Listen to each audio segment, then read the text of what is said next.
Today, I think I'm just going to do an assortment of different top 5s from the World Trigger anime, all on this one video, since I don't think I can make any of them into their own, all accumulating in the reveal of the best overall character in World Trigger. To start off our first of 5 categories, I'm gonna go with my top 5 favorite weapon triggers. If you need more information on the different types of triggers, you can check out this video about them. Though, by the looks of it, I don't think anyone is watching this video now that hasn't watched that one. Thanks for the support on that. Starting at my weapons list, we have Yuma's Black Trigger. Yes, I am counting the different black triggers as separate weapons. Fight me. Anyway, Yuma's Black Trigger I think is the most unique trigger to be used in the entire series. I think what keeps it at number 5 is the lack of information we have about it. The seals that Yuma uses to attack with are a type of Trion that only he has used, and it would be nice to understand how the copying ability works. As with enough time, the amount of things he could stack and use might be unstoppable. It's also unclear whether Yuma can still copy without replica, or if that was just an attribute unique to him. There are just too many mysteries and unanswered questions, plus not enough screen time to be any higher than 5. Time for a maybe contested pick for number 4, I'm going with the Kogetsu. I'm not going to lie, the Kogetsu as a design is cool, but it is simplistic at best. It is a sword you'd see in any other anime, except this one glows, and it has whirlwind capabilities. The reason this sword is higher than a lot of more interesting black triggers is because I honestly like the simple sword duels with Kogetsu users. You can never have enough cool looking sword duels. The one in this part might be a little broad, I just put Trion cubes as a whole, which I think is fair. I'm not putting the Trion guns, as they are not unique. They are as the same as our world, but with green bullets, but the shooters who raw dog Trion cubes are different. With this choice, I have to make a distinction, as people who use Trion cubes are much more diverse in their showings than the groups of agents that just swing swords around. When I say Trion cubes are number 3, I'm talking Nasu levels of cool, not just throwing a hound in the middle of a sword duel. The next one I have already mentioned, and that is Fujin. Fujin is higher because its use case and how it works is much simpler and better fits the World Trigger world in my opinion. The Fujin is honestly a Kogetsu with reloadable, more powerful whirlwinds that can be placed as traps. In terms of power, it probably is weaker than Yuma's Black Trigger, and probably weaker than many other Black Triggers shown in the anime. That is, unless used by Jin, who just becomes the Gojo of the universe if he possesses Fujin. The greatest thing this blade did was its ability to snipe people, and the traps it can set up could be useful in niche situations. But if I had to tell you the truth, it ranks higher because I think it looks cool. The black and green color scheme is very alien and it fits the show. Lastly, we have the goated weapon that our goofy white-haired Menace uses, and that's the Scorpion. The Scorpion is by far my favorite weapon to be used in fights, and because it is utilized by someone in the main cast, it gets a bigger spotlight, allowing for it to be used in more and more unique and cool ways. Just the fact it can be used as a retractable blade that you can extend from any part of your body already puts it above the Kogetsu. My favorite types of characters and fights are the ones where they just jump around all over the place, and that is literally the purpose of the Scorpion. It's had the coolest use cases outside of its main purpose, notably Katora using it as a foot, or Yuma using it as a bandage. And come on, you don't see any other weapon doing the Scorpion Death Ball, do you? I'm glad that Yuma gets the majority of the fights while using such a cool weapon. Next is something that's going to be even more subjective than the weapons. I mean, I don't think many people would change that much on my top 5 weapons, but now we are going to get into character designs, and I mean just the designs. We aren't accounting for anything else other than looking at a character and asking ourselves, do they look cool? It was hard to pick a 5th, but I had to go with Kazama. Kazama is one of the first A-rings that we meet, and I instantly liked his design. The short black hair and red eyes really aren't in line with anyone else in the anime. I just found it so much more striking than the rest of the cast up to that point. Plus, he is a short king, so this section is going to be significantly shorter since I have no idea how to describe why I like different character designs more than others. Moving on to number 4, it's gonna be Inukai. In a sea of browns and blacks, the blonde really stands out. Looking at the rest of the squad, I believe he's the one who stands out the most. Plus, he is constantly walking around in a suit. Who does that? Third is gonna be Yuma. You will never guess what my favorite anime hair color is, but interestingly, I kinda liked the Yuma with black hair. It might be the hair-eye color combo that I don't like, seeing as I'm not a fan of the red eyes with the white hair. Speaking of the hair again,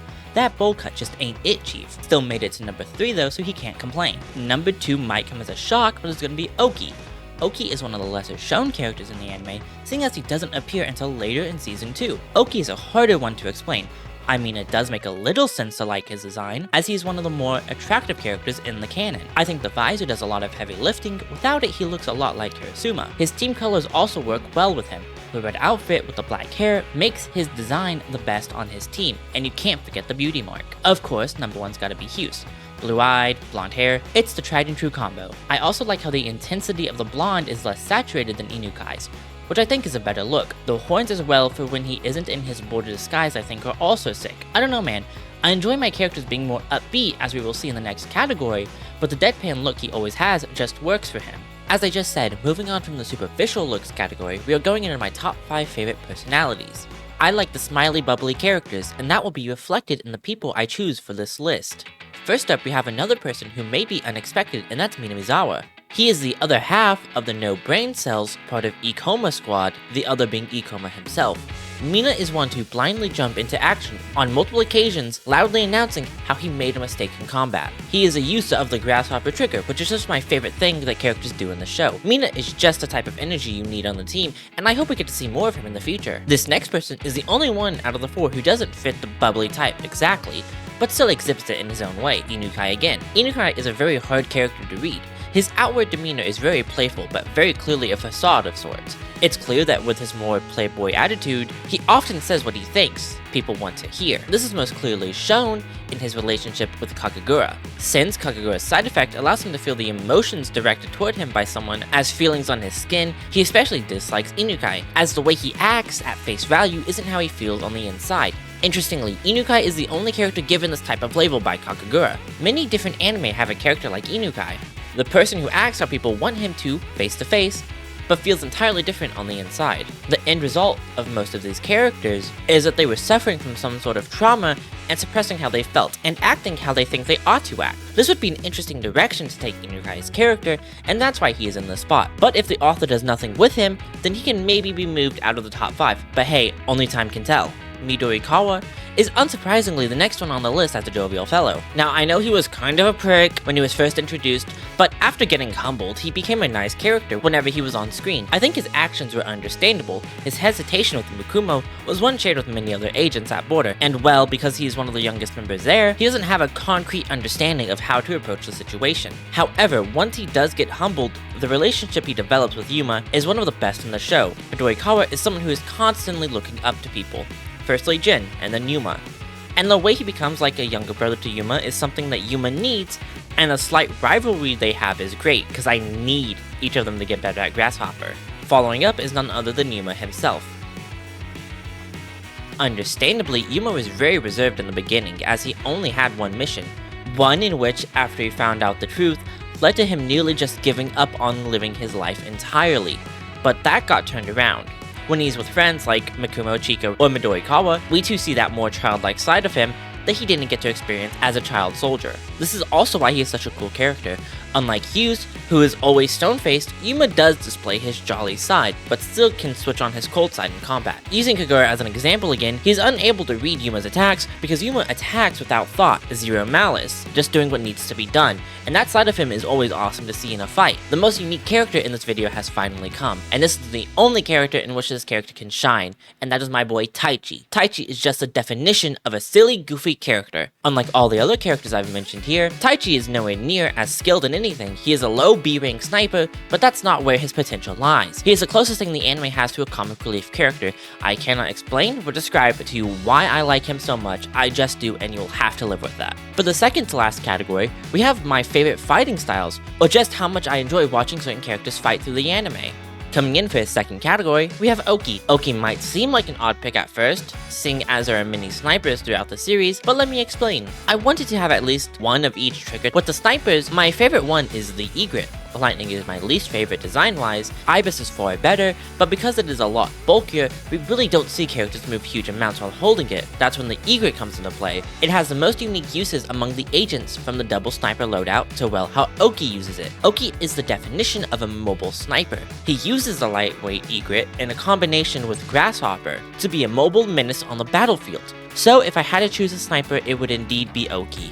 Next is my shooter, and I think Nishomiya is my pick here. Shooter was probably the hardest one to pick because I really want to put Izumi here, but he just doesn't fight enough for me to do so. I like how Nasu uses her Tryon cubes, but still, I think the way Nishomiya fights just has a higher level of pizzazz. Wow, a second newcomer to the video this late in, but I just couldn't deny them this spot. They do everything that I have been raving about this entire video, and that is Katora. The way Katora utilizes not only the Scorpion, but also the wires, is the basis on which Yuma is built.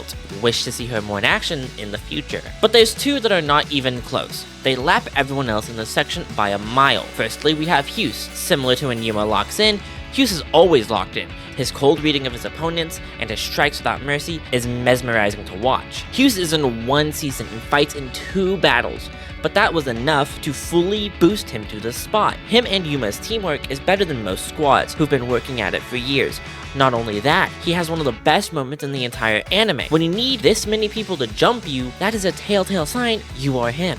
Lastly is Yuma. Come on, we all knew it would be Yuma. I have praised the Scorpion and the Grasshopper, and Yuma is the one who made it that way. Because of his screen time, he is by far the most resourceful with his loadout. Yuma had the bandage, down the ground attack, the extender, the pinball machine. How he moves with the Grasshopper, later with the wires, has to be one of my favorite types of fights in anime, period. For the final category, we just have my favorite overall characters. Using the last 4 top 5s as a reference, I bet you can make a solid inference on who exactly will be in it. So number 5 is Midori Kawa. For someone who's only in one part, you would think he wouldn't be this high. Well, I did say that the Kazama one is a day-by-day thing, and Midori Kawa would be the one who he would switch with. I would have put Midori Kawa in fight styles, but we have objectively seen Katora do more. I believe it is even stated in the show that Midori Kawa is still a better Grasshopper user than Yuma, which is something I gotta see more of. So being in 1, and then almost in 2, he's in my top 5.